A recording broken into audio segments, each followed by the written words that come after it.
حضرت عبداللہ 12 بھائی تھے اور سب شجاعت و قوت اور حسن جمال میں مشہور تھے، لیکن حضرت عبداللہ ان سب میں ممتاز اور روزگار تھے۔ ان کے حسن و جمال کا چرچا اور صورت و سیرت کی دھوم تھی۔ تمام اہل عرب ان کی محبت کا دم بھرتے تھے، اور والدین بھی سب بیٹوں سے زیادہ حضرت عبداللہ ہی کو چاہتے تھے۔ جس وقت عبداللہ مکے کے بازاروں سے گزرتے تھے، تمام عورتیں شہر کی جو حسینہ اور جمیلہ تھیں، وہ سب حضرت عبداللہ پر جان و مال سے فدا ہوتی تھیں، اور ہر ایک ان سے نکاح کی آرزو رکھتی تھی۔ جب حضرت عبدالمطلب کو یہ بات معلوم ہوئی تو ہم تن ان کے نکاح میں مصروف ہو گئے، اور زیادہ جستجو تھی کہ جو لڑکی قریش کے حسب و نسب، صورت و سیرت میں خوب تر ہو، وہ ان کے نکاح میں لائی جائے۔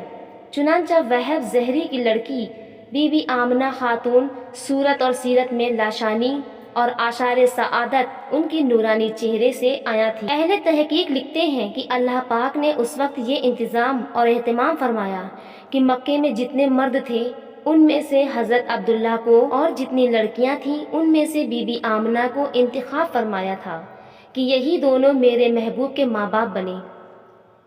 روایت ہے کہ عبدالمطلب نے حضرت عبداللہ کے نکاح کا پیغام بعض احباب کے ہاتھ وہب زہری کے گھر بھیجا۔ وہب زہری بہت خوش ہوئے اور بدلے منظور کیا۔ اب مہر کی شرطیں وغیرہ باہم خوشی خوشی طرفین نے منظور کی، غرض کہ یہ رشتہ دونوں طرف پسند ہوا، فریقین کا دل خرسند ہوا۔ عبدالمطلب نے وقت مقرر پر دست وغیرہ کو جمع کیا اور نکاح کیا، اور بی بی آمنہ خاتون کو بیاہ کر کے گھر لائے۔ پہلے ایک چاند روشن تھا، اب 2 چاند روشن ہو گئے۔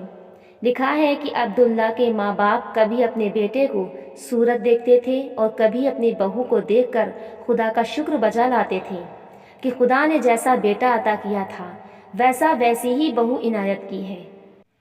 جس دن نور محمدی صلی اللہ علیہ وسلم حضرت آمنہ کو عنایت ہوا، 12ویں تاریخ ماہ جمادی الآخری شب جمعہ تھی۔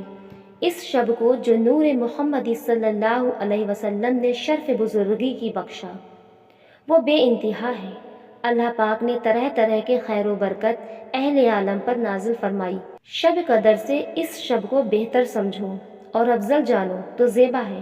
اس رات کو جنت کے محتمم کو حکم ہوا کہ تمام جنتوں کے دروازے کھول دے کہ ہمارا حبیب ماں کے شکم میں آیا ہے، اور عالم ملکوت و زبروت میں یہ حکم سنا دیا گیا کہ تمام مقدس مقاموں کو معطر کرو اور اطراف و سماوات میں خوشبو بساؤ، چاروں طرف نور کی شمعیں روشن کرو، سارا جہاں خوشبو سے مہک جائے۔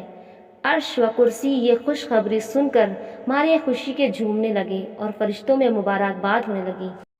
لکھا ہے کہ حضرت آمنہ کے حاملہ ہونے سے پہلے اہل قریش بسبب خشک سالی کے قحط کی مصیبت میں مبتلا تھے۔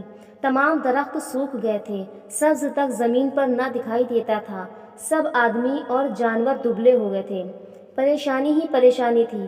جس وقت حضور والدہ کے شکم میں رونقیں افروز ہوئے تو اللہ تعالیٰ نے خوب پانی برسایا، تمام درخت سرسبز و شاداب ہوئے، اور قسم قسم کے اناج کی فصل نہایت عمدہ ہوئی۔ جانور سب موٹے ہو گئے، مویشی بکثرت دودھ دینے لگے۔